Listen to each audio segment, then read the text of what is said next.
Yes, good morning. Ankit Kumar, just delete your comment. Okay, good morning, sir. Good morning, vibes, vibes. What it is written here, see properly what you have sent. Do not comment unnecessarily. Do not comment any other words. It's a request to the students. Don't please disturb the decorum of the class. If you have sent anything by misprint, it has been sent it. Please see what you have written about it. Okay.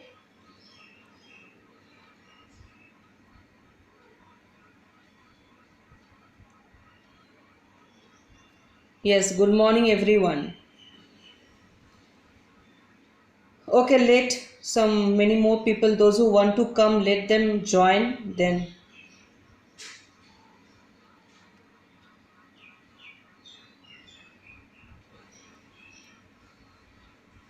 yes, good morning.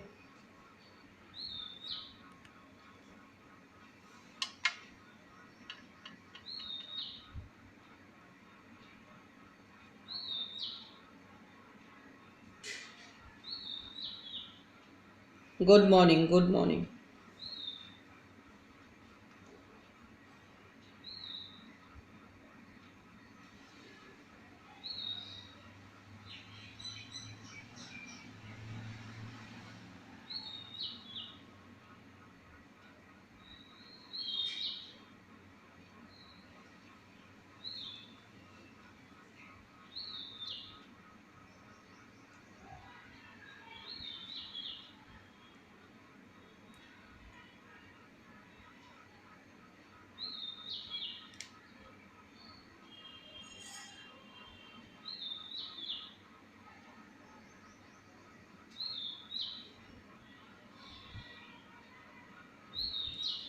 Okay, now students, let's start with today's class. Okay, so up till yesterday, I have stopped at the place the new economic policy. The new economic policy has announced or started in 1991 with two measures, stabilization measure and structural measure.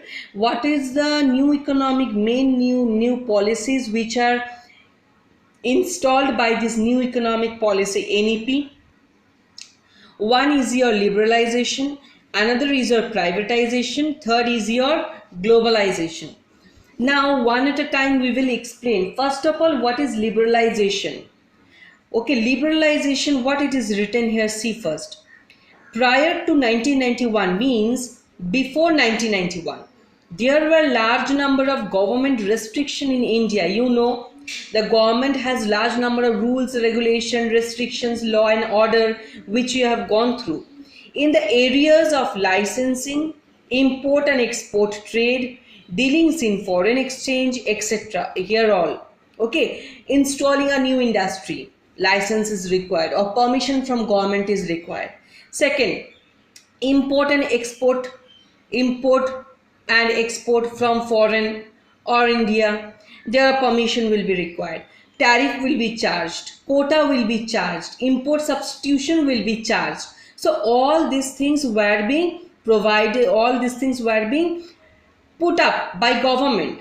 Okay, dealing in foreign exchange, whatever foreign exchange mean exchanging Indian currency with the foreign currency. Okay, Indian currency is rupee and exchanging it with dollar, this is a foreign exchange. All these things are, there are some rules, regulation, law and order are being put up by the government, and it was seriously, it was making India a very much a compact country. India cannot able to flourish like other country because they are being bounded by such all this type of restrictions, rules, law and orders. If I will tie you up with a rope and I will put you inside a room for 1 year, so what will be your mental state? You will either will go mad or you will just I think so you will die only without only having some food and all, no other things, no other things to do, no work to do, always I'm telling you to stay at one room with a tied up with a rope, and you stay here. So will you have any incentive to do some work? Will you have any enthu to go outside and see the outer world? Will you have any interest to see the people who are working outside, walking, talking, speaking, enjoying outside? No, you will not have all those things in your mind, because you are suffering. So same thing for India. The government has bounded India or tied up, and the rope is the rules, regulation, restriction everywhere. The India forgot to compete with the foreign world. The India forgot to see what the foreign worlds were doing.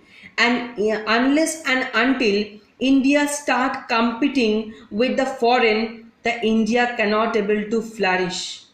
India will not able to develop.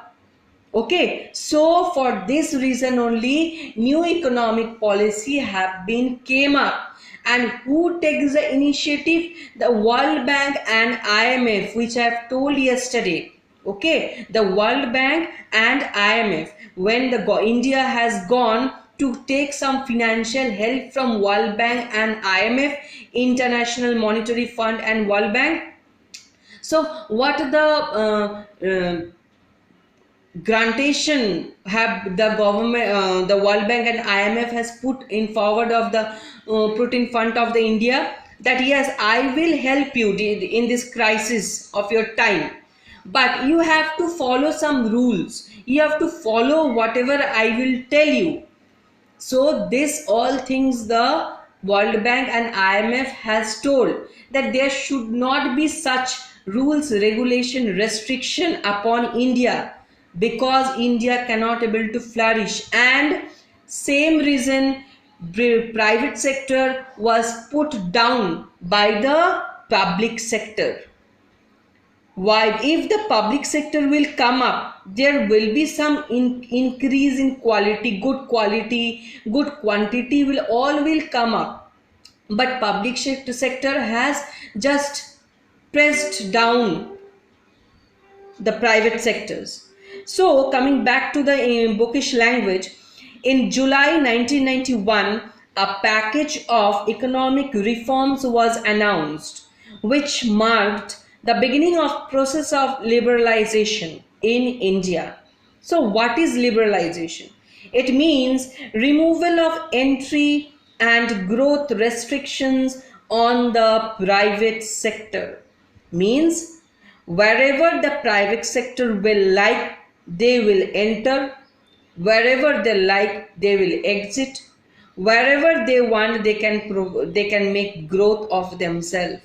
There should not be any restriction put upon private sector, so that the private sector can able to flourish, can able to develop, can able to show their working skills. Okay.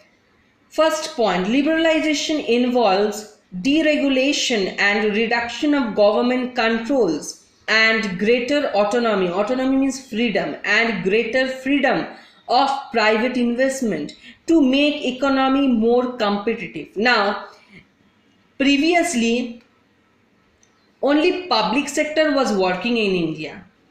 There was no competitor for it. So, the public sector sees that, oh, I don't have any competitor, so whatever I am doing, let me do. Okay, whenever there is no competitor student, the person thinks, I've told you yesterday, the person thinks that he is the sole leader. He thinks that whatever I will do, it is okay. Irrespective of the thing he is doing, it is bad. But since he is the sole leader, he thinks that it is good for everyone, but not. But whenever the competitor comes, both of them thinks that what should be done, what should not be done. Beforehand, there was no private sector, public sector was doing whatever they like. But when private sector came up, public sector start thinking that the process will not go on as easy as previous days, because now I have some competitor in the field. Okay, and for to survive myself, I have to compete with that private sector. Okay, so when both of the sector will struggle dying hard to work properly, immediately India will have a good economy. India will start developing. Okay, under this process, business is given free hand and is allowed to run on commercial lines. What it is telling? Business is given free hand means whatever business they want they can do. Whatever business they want they can do and is allowed to run on commercial lines. What is commercial lines? They can able to do the business outside also if they like. Previously working with outside was stopped. Okay, but now working with outside is legal because for this liberalization has given the authority to work with outside, do business with outside, start competing with outside, open up the national economy with the world economy. Integrating the world economy means all the India start competing with the foreign companies. There should not be barrier between India and foreign market. Okay. Now, what is the purpose of liberalization? Now it is telling to unlock the economic potential of the country by encouraging private sector and multinational corporations to invest and expand. What it is telling? It is telling that unlock the economic potential of the country by encouraging means previously private sectors were not encouraged. They were demolished by the public sector. But now it is telling start encouraging the private sector so that the multinational corporations or MNC companies will start investing properly in the field and they will able to expand nicely.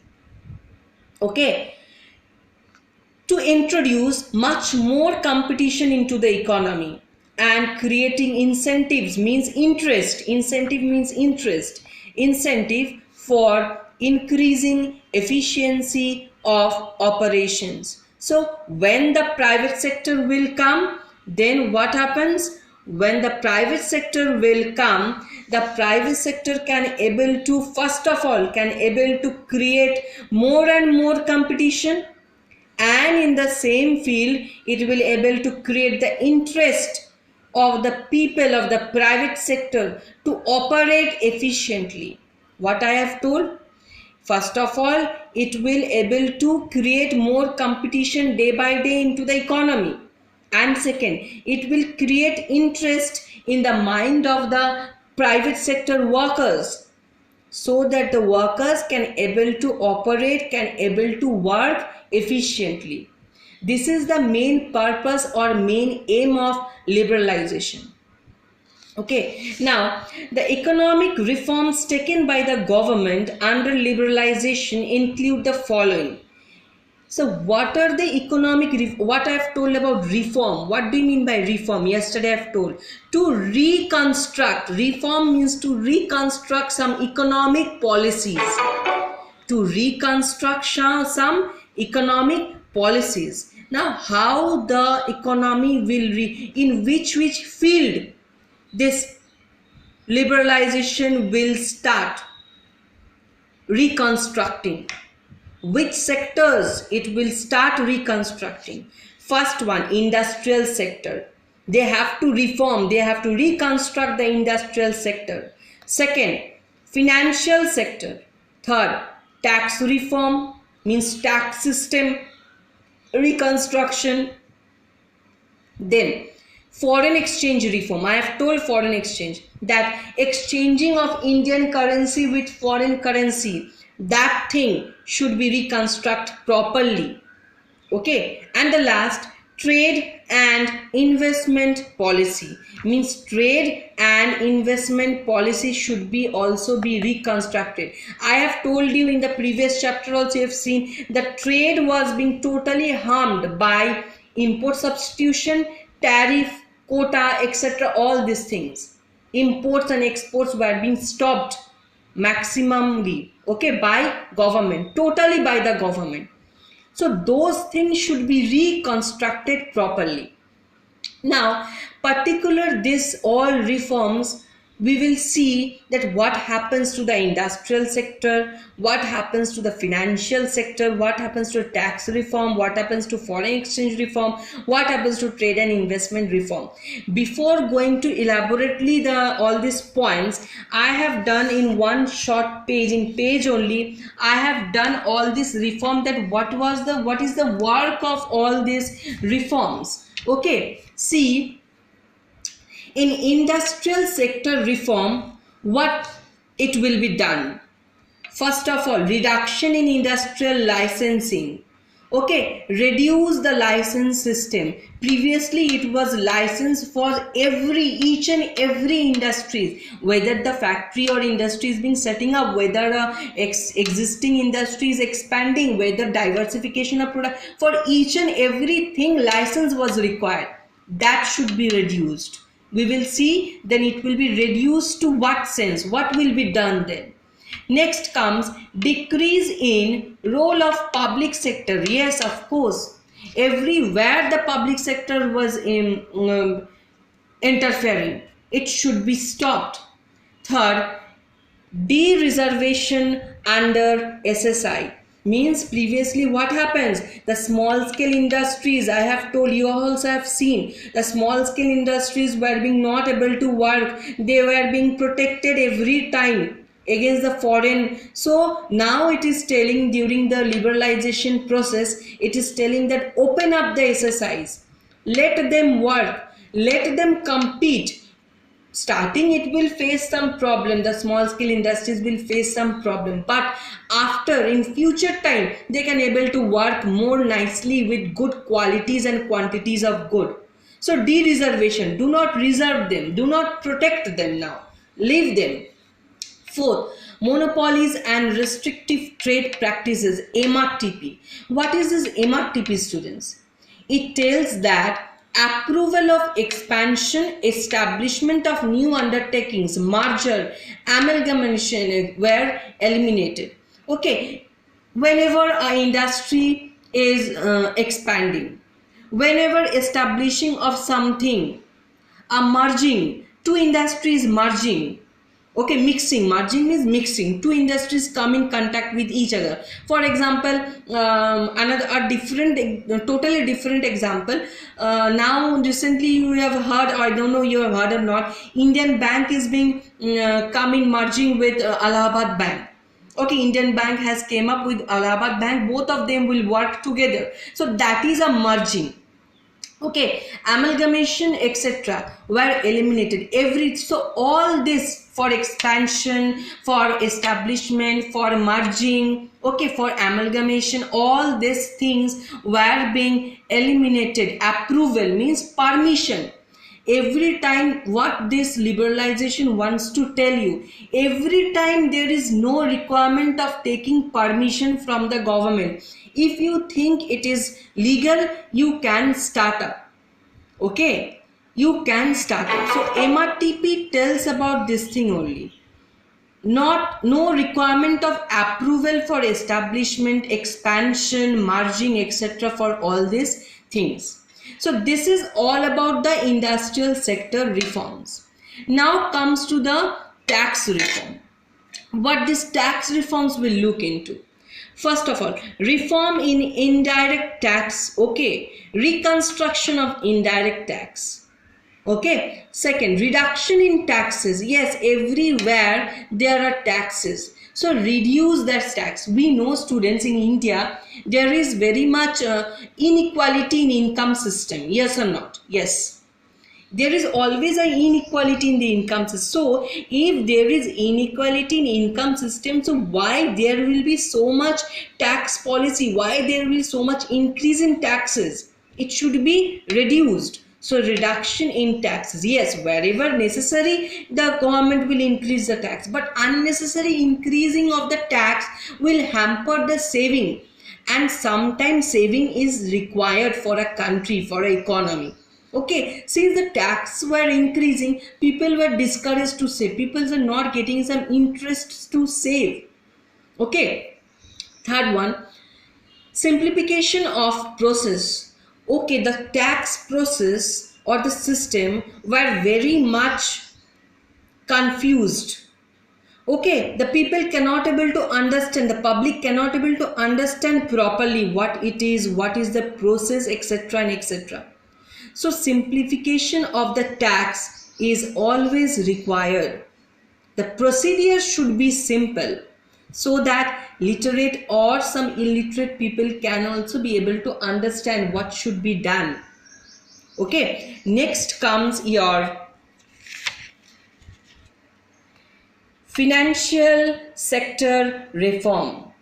What is it? Change in the role of RBI. Now, what is it? Role of RBI means previously students, RBI also plays the role of regulator. Regulator means those who just move around the stick behind you. Every time they used to dominate, they used to remember the commercial banks that I am the head, I am the leader, you will follow me. Regulator means regulate, always to regulate, keep on your backside every time disturbing, don't do this, don't do that, etc. all this. Stop that thing and change the function of RBI from regulator to facilitator and advisor. So this liberalization has told RBI that don't be a regulator, but to be a facilitator and advisor. Advise the commercial bank, facilitate the commercial bank, control the commercial bank, help in every sphere of their working days, but don't be a regulator. Next, origin of private banks. Now, since private sectors were given more and more importance in liberalization time, so private banks were starting increasing up time to time. So there is a origin, starting of the private banks. Next comes increase in limit of foreign investment. So what happens? Previously, previously foreign does not invest in our country because our country were nowhere. Our country was good for nothing. What the foreign will invest? How? For what reason the foreign will invest? When sectors started investing, something interesting is coming up. So the foreign start investing on India or upon India. Next comes ease in expansion process. Previously, for expanding some industry also there requires something. There requires permission. There requires license. There requires many things, and it is very much long-term process. It takes huge span of time. So now there should be easy in the expansion process. Whenever a industrialist want to expand his or her previous industrial sector, he or she can do it easily. This is all about financial sector reform. Now comes the foreign exchange reform. What should be constructed in the foreign exchange? So two things: devaluation of rupees. Now this devaluation and revaluation, students, you will be having in macro chapter balance of payment. Okay, devalue, just small concept you just clear, it is a big chapter. Devalue means when our rupees value is devalued in place of foreign currency. For example, previously you know that for $1, for example, for $1 Indian rupee is 70 rupees. $1 equals to 70 rupees. Now if suddenly what happens, for $1 it is now not 70 but 60. So what happens? Currency value is devalued from 70 to 60. Previously we were paying for $1 60 rupees. Now we are paying for $1. Sorry, I made a mistake. For $1 previously you are paying 70 rupees. Now you are paying 80 rupees. Now you are paying 80. So you are paying more. For $1 you are paying more than the previous. So your currency value is devalued. You are paying more for your currency. For $1 you are paying now 80. So this concept you will know properly in BOP, balance of payment chapter in macroeconomics. Don't get confused, don't get tensed. Keep this devaluation of rupees aside. Whatever you can able to learn, this is small 2 or 3 lines will be written in the point. When I will go to the point, just keep this one now. Next come market determination of exchange rate. What is the exchange rate? For how much rupees the dollar will be exchanged? There is an exchange between foreign currency and Indian currency. So that exchange rate will determine who? The market. I have told you $1 equals to 70 rupees. So for $1, 70 rupees will be exchanged. Now who will set this value for $1 is how much? Who will set? Now it will be now the market. Previously it was public sector. Previously it was government was setting. Now the market force will decide. Now the market will decide. This is about foreign exchange reform. And the last, the trade and investment policy reform. This is very much important to make India a competitive and a developing or a developed economy. Improve the condition of trade. Previously, import substitution has hampered very much. Import was not being made. Export was not being made. Now the barriers have been reduced. So what is the first point under this field? Removal of quantitative restrictions on imports and exports. So removal of quantitative restrictions. Quantitative means in quantity. Previously I have told you that quota, quantitative limitation in quantity, this much only you can buy, this much only you can purchase, not more than that. So remove that quantitative restriction on import and also on export.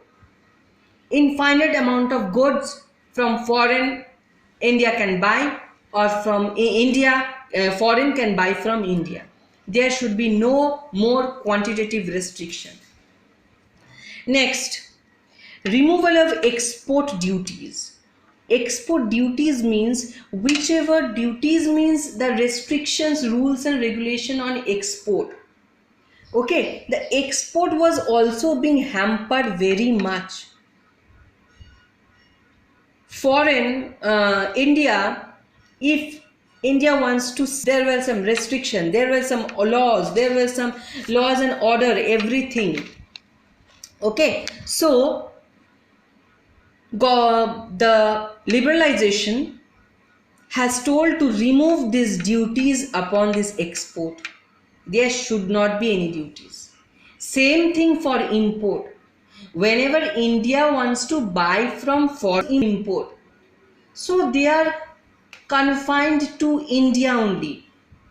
They are staying in India. The Indians cannot able to move to the foreign to buy something, to buy with their own whatever they wants to buy, to use the goods of the foreign. Whenever the India can able to see the foreign goods, then only India can have the idea that, well, now we will produce this type of good.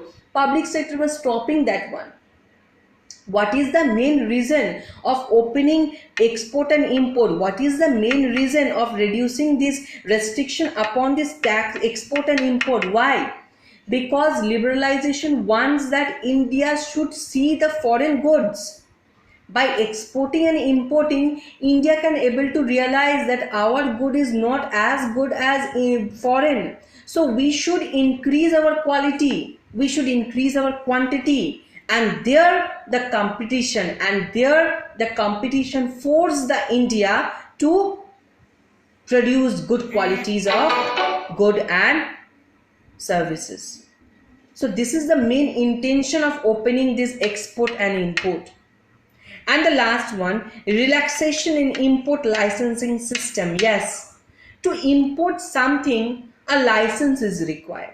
A permission is required. If a producer wants to buy some raw material from foreign, they have to go to the government to take some license, take some permission.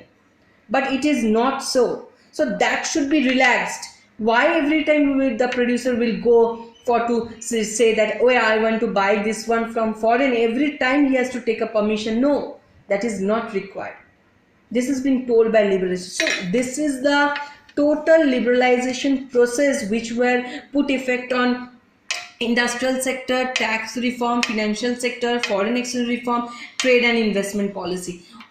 All these sectors, liberalization has put some effect on it, and that made the country more liberalized, that make India to develop slowly, that make India to come into a competition with the foreign.